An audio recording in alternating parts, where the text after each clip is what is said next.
England की Leeds test के दूसरे रोज़ पाकिस्तान के खिलाफ बैटिंग जारी है। 171 रन के जवाब में मेज़बान टीम ने चाय के वक्फे तक 4 विकेटों के नुकसान पर 263 रन बना लिए। इंग्लैंड के ओपनर बेन टकेट 15 रन पर मोहम्मद अब्बास के शिकार बने। एमोलो 33 के स्कोर पर Mohammad Ali, Jordan Cox 73 run बनाकर अली उस्मान और जो रूट 66 रन बनाकर खुर्रम शहजाद का शिकार बने।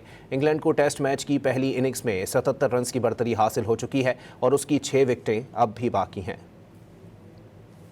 इंग्लैंड की लीड्स टेस्ट के दूसरे रोज़ पाकिस्तान के खिलाफ बैटिंग जारी है। 171 रन के जवाब में मेज़बान टीम ने चाय के वक्फे तक 4 विकेटों के नुकसान पर 263 रन बना लिए। इंग्लैंड के ओपनर बेन टकेट 15 रन पर मोहम्मद अब्बास के शिकार बने।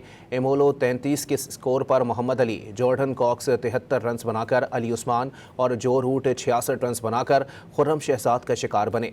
इंग्लैंड को टेस्ट मैच की पहली इनिंग्स में 77 रन की बढ़तरी हासिल हो चुकी है और उसकी 6 विकेटें अब भी बाकी हैं।